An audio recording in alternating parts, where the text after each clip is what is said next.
वक्त आ गया, अफगान हुकूमत पाकिस्तान या टीटीपी में से किसी एक को मुंतखब करे। निगरान वज़ीर आज़म का अल्टीमेटम, अफगानिस्तान दहशतगर्दी में मुलव्वस अफराद पाकिस्तान के हवाले करे। अबूरी अफगान हुकूमत के बाद पाकिस्तान में दहशतगर्दी में 60% इजाफा हुआ। खुदकुश हमलों में मुलव्वस अफराद में 15 अफगान शहरी मुलव्वस थे। सरहद पार दहशतगर्दी से 2000 से जायद पाकिस्तानी शहीद हुए। अनवारुल हक काकड़ की प्रेस कॉन्फ्रेंस, कहा मतलूब सरकर्दा दहशतगर्दों की फहरिस्त भी अफगानिस्तान के हवाले की गई। यकीन दहानी के बावजूद शरपसंदों के खिलाफ कोई इकदाम नहीं किए गए।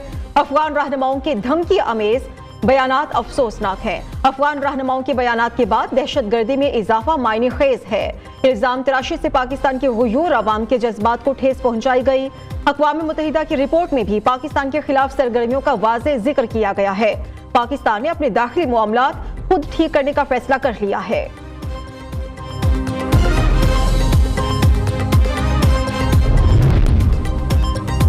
पाकिस्तान पर किसी किस्म का दबाव नहीं, ये जहन से निकाल दें। अमेरिका या किसी और मुल्क का पाकिस्तान पर कोई दबाव नहीं है। पाकिस्तान किसी का दबाव लेता है ना ही लेगा। अनवारुल हक काकड़ ने वाज़ेह कर दिया। अफगान ट्रांजिट ट्रेड जारी रखने का ऐलान भी किया। पाकिस्तान में बदअमनी फैलाने में गैर मुल्की तारकीन का भी बड़ा किरदार है। बेनामी जायदादों का दहशतगर्दी से गहरा ताल्लुक है। दस्तावेजात के हामिल 14 लाख अफगान मुहाजिरीन पाकिस्तान में हैं। गैर कानूनी गैर मुल्कियों को वापस भेजना पाकिस्तान का हक है। पाकिस्तानी खवानीन अफगानिस्तान के लिए भी यकसा होंगे। अनवारुल हक काकड़ ने फलस्तीन पर इसराइली हमलों पर सख्त रद्द-ए-अमल देते हुए कहा, जो फलस्तीन में हो रहा है ऐसा जुल्म सदियों में नहीं हुआ। मसाजिद, अस्पतालों, स्कूलों पर बम हमले हो रहे हैं। जंग बंदी के लिए पाकिस्तान अपना भरपूर किरदार अदा कर रहा है। 3 घंटे की ताज़ियत अता भाई 3 घंटे की ताज़ियत 3 घंटे भी होती है भाई। अभी नहीं अता भाई 1 मिनट 3 घंटे भी अता भाई 3 घंटे भी ताज़ियत पता नहीं जी। मैं गवर्नर हाउस में क्या 3.5 घंटे सिर्फ ताज़ियत होती रही? न्यू न्यूज़ के रिपोर्टर का अता तारड़ से सवाल। जी ऐसा हो भी जाता है, कोई मसला नहीं। नून लीग की रहनुमा का जवाब। गवर्नर हाउस बैठक की अंदरूनी कहानी सामने आ गई। नवाज शरीफ से पार्टी रहनुमाओं की आम इंतखाबात पर बातचीत, मुआशी सूरत हाल भी ज़ेरे गौर आई। नवाज शरीफ ने जनूबी पंजाब में पार्टी को मजीद मुनज़्ज़म करने का टास्क दे दिया। वोट बैंक में इजाफे के लिए मकामी अमायदीन से राबिते तेज करने की हिदायत भी दी।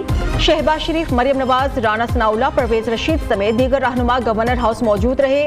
नवाज शरीफ और पार्टी रहनुमाओं ने गवर्नर पंजाब से उनकी अहलिया की वफात पर इजहार ताज़ियत भी किया।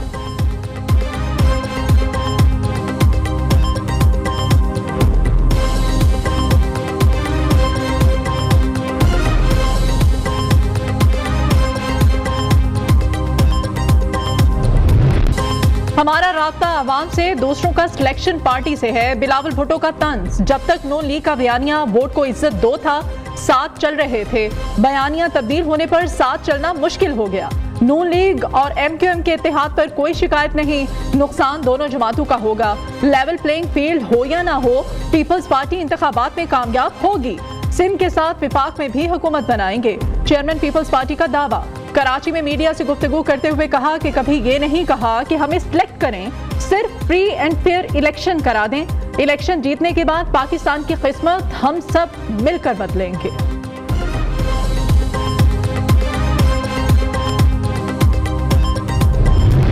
आने वाले जो दिन और हफ्ते हैं इलेक्शन के हवाले से, ये एक बहुत बड़ी एक्सरसाइज है।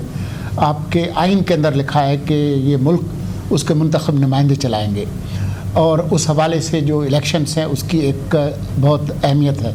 तो मुझे उम्मीद है कि न्यू न्यूज़ जो है बाकी इदारों की तरह एक ज़िम्मेदाराना किरदार अदा करेगा, और ये जो जमातें हैं, जो सियासतदान हैं, जो भी उनका मौक़िफ़ है वो लोगों तक पहुँचाएगा।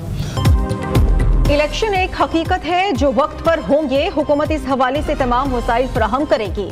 निगरान वज़ीर इत्तलात का न्यू न्यूज़ और नई बात इस्लामाबाद ऑफिस का दौरा। मुर्तज़ा सोलंकी ने कहा, इलेक्शन में हिस्सा लेना तमाम सियासी जमातों का हक है। तमाम गैर कानूनी मुकीम अफराद को वापस जाना होगा। इस पॉलिसी में किसी किस्म की तब्दीली नहीं होगी।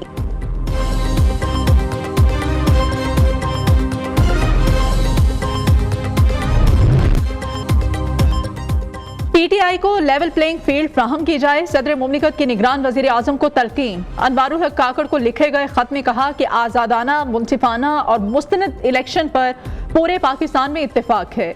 आम इंतखाबात में सियासी जमातों को मसावी हकूक और मौक़े की फ्राहमी के आपके बयानात बाइसे इत्मीनान है। बुनियादी हकूक और लेवल प्लेइंग फील्ड पर PTI के खदशात पर गौर किया जाए। अवाम का सियासी सरगर्मियों में हिस्सा लेना और आज़ाद मीडिया के जरिए राय का इजहार करना ही जमहूरियत की रूह है। यकीन है जमहूरियत अवाम और रियासत के लिए आगे बढ़ने का मुनासिब रास्ता है। कैसे हम बनने देंगे वज़ीर आज़म? हम तो खुद वज़ीर आज़म बनने के उम्मीदवार हैं। हमारी पार्टी है, हमने पाकिस्तान में जमहूरियत को चढ़ाया है और पाकिस्तान में हमने डेमोक्रेसी को लेके आए हैं, वन मैन वन वोट लेके आए हैं। हमारी तो स्ट्रगल है, हम तो कोशिश करेंगे वज़ीर आज़म पीपल्स पार्टी का हो। आप कैसे समझते हैं और मियाँ साहब वाले कैसे समझते हैं कि पीपल्स पार्टी हमें वज़ीर आज़म बनाएगी?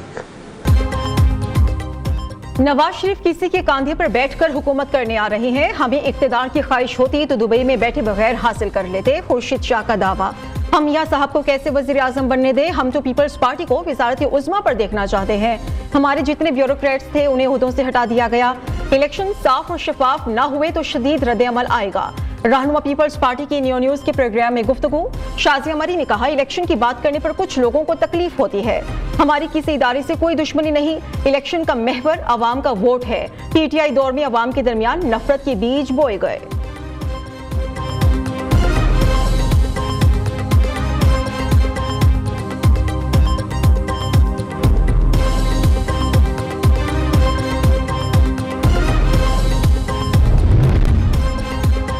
मुस्लिम लीग नून ने मंशूर की तैयारी के लिए 30 ज़ैली कमेटियां तश्कील दे दी। 10 नवंबर को मंशूर कमेटी का पहला बाज़ाब्ता इजलास होगा। सेनेटर इरफान सदीकी कहते हैं मंशूर के लिए इस बार रिवायती अंदाज इख्तियार नहीं किया गया। पाकिस्तान भर से तजावीज़ तलब करने के लिए पोर्टल बना रहे हैं। नून लीग आज़ाद और जिम्मेदार सहाफत पर पुख्ता यकीन रखती है। सहाफ़ियों को दरपेश मसाइल तरजीही बुनियादों पर हल किए जाएंगे। ये चाहते कि जो हमारे शहीदों का जो खून है वो काइंडली आप रायगा न जाने दें। हम अपनी आवाम से रिक्वेस्ट करते हैं और वो सुप्रीम कोर्ट से डिमांड करें कि फौजी अदालतों को काइंडली आप अपना काम करने दें। ये जो सेक्शन 2(1)D जो 1952 का, इसको फिल फोर्स पे दोबारा नाफिज किया जाए। शोहदा के लवाहिकीन का फौजी अदालतों के खात्मे के खिलाफ सुप्रीम कोर्ट से रजू करने का ऐलान। 13 नवंबर को दरखास्त दायर करने का इंडिया दे दिया। फौजी अदालतों को फौरी बहाल करने का मुतालिबा। अदालती फैसले से हमारे जख्मों पर नमक पाशी ना की जाए। फौजी अदालतों के खिलाफ अदालती फैसले से दुख हुआ। फौजी अदालतों की बंदिश इंतशारियों और बुलवाइयों की सहूलतकारी है। किसी को भी अपने शोहदा के लहू से नहीं खेलने देंगे। दहशतगर्दों को कोई रियायत नहीं मिलनी चाहिए। फौजी अदालतों और सीक्रेट एक्ट की बहाली से ही दहशतगर्द अंजाम को पहुंच सकते हैं। ऑफिशियल सीक्रेट एक्ट कौमी सलामती का जामिन है। कुलभूषण केस के तनाजुर में ऑफिशियल सीक्रेट को भी बहाल किया जाए।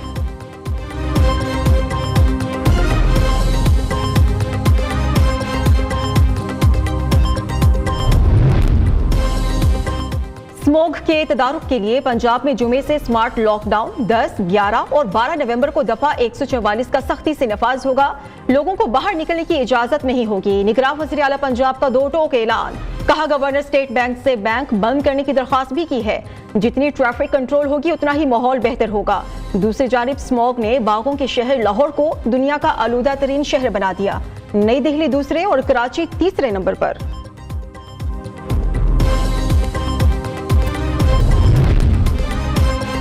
जमीन पर कब्जे का इल्जाम। सुप्रीम कोर्ट ने जनरल रिटायर्ड फैज हमीद के खिलाफ दरखास्त निपटा दी। साबिक चीफ जस्टिस साकिब निसार के चैम्बर समाअत के अहकामात को गैर मौसर करार दे दिया। चैम्बर में बैठकर सुप्रीम कोर्ट की कार्रवाई नहीं चलाई जा सकती, सिर्फ चैम्बर अपीलें ही सुनी जा सकती हैं।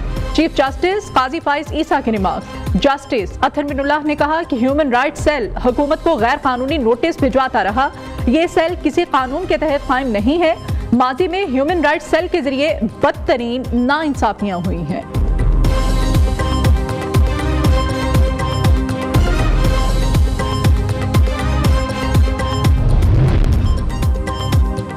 फवाद चौधरी खाद और चारपाई चोर भी निकले। पंजाब के इलाके पिंड दादन खान में मुकदमा दर्ज। FIR के मतन के मुताबिक मुलजिम फवाद चौधरी ने मकान का ताला तोड़कर कीमती सामान उठाया। मुलजिम की विफाकी वजीर होने की बाइस दाद रसी न हो सकी। उधर धोखाधड़ी केस में फवाद चौधरी का 14 रोजा जुडिशियल रिमांड मंजूर। अडियाला जेल मुंतकिल करने की हिदायत। साबिक विफाकी वजीर के मजीद जिस्मानी रिमांड की इस्तदा मुस्तरद। जुडिशल मजिस्ट्रेट इस्लामाबाद यासिन महमूद ने महफूज फैसला सुना दिया।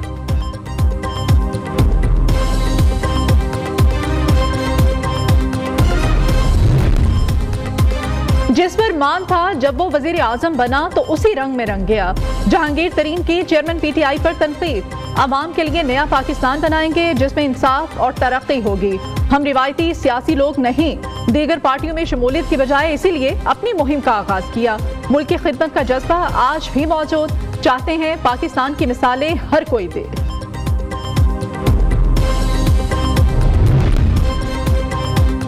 IMF की एक और शर्त पूरी। बिजली के बाद गैस भी महंगी हो गई। नॉन प्रोटेक्टेड घरेलू सार्फिन के लिए गैस की कीमत में 172% से ज्यादा इजाफा। विफाकी हुकूमत की मंजूरी के बाद ओगरा ने गैस की कीमतें बढ़ा दी। नई कीमतों का इतलाक 1 नवंबर से होगा। दूसरी जानिब हुकूमत ने अवाम पर बिजली भी गिरा दी। सितंबर की फ्यूल एडजस्टमेंट की मद में बिजली 40 पैसे महंगी।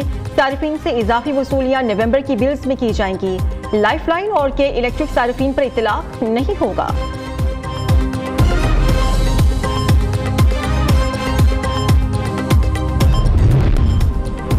निगरान वजीर आजम अनवारुल हक काकड़ की ताशकंद में उज़्बेक सदर मिर्ज़ियोफ से मुलाकात। दो तरफा ताल्लुकात और बाहमी दिलचस्पी के अमूर पर तबादला ख्याल। तिजारती, इक़्तिसादी और दिफा समेत मुख्तलिफ शोबों में ताउन मजीद बढ़ाने पर इत्तेफाक। अनवारुल हक काकड़ ने कहा, इक़्तिसादी ताउन तंजीम तिजारती मुआहदे से ट्रांजिट ट्रेड को फ़रोग़ मिलेगा।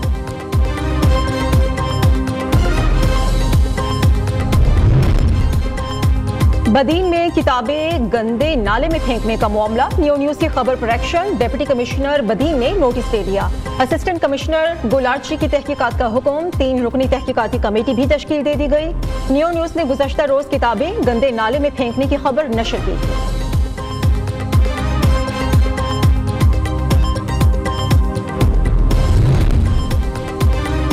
अमरीकी खलाई इदारे नासा की एक और बड़ी कामयाबी। कायनात का कदीम तरीन ब्लैक होल दरियाफ्त कर लिया। साइंसदानों के मुताबिक ये ब्लैक होल बिग बैंग के 47 करोड़ साल बाद वजूद में आया था। इसकी उम्र 13 अरब 20 करोड़ साल हो सकती है। Lahore festival chief minister tent tagging championship इख्तिताम पजीर। कमिश्नर लाहौर मोहम्मद अली रंधावा ने बतौर हॉर्स राइडर बेहतरीन राइडिंग भी की। नेजाबाजी के मुकाबले में जाबाज घुड़सवार खिलाड़ियों और घोड़ों की शानदार परफॉर्मेंस। शुरका ने खूब दाद दी। चैंपियनशिप में 400 से ज्यादा राइडर्स ने हिस्सा लिया। कामयाब टीमों में नकद इनामात और शील्ड्स तकसीम की गईं।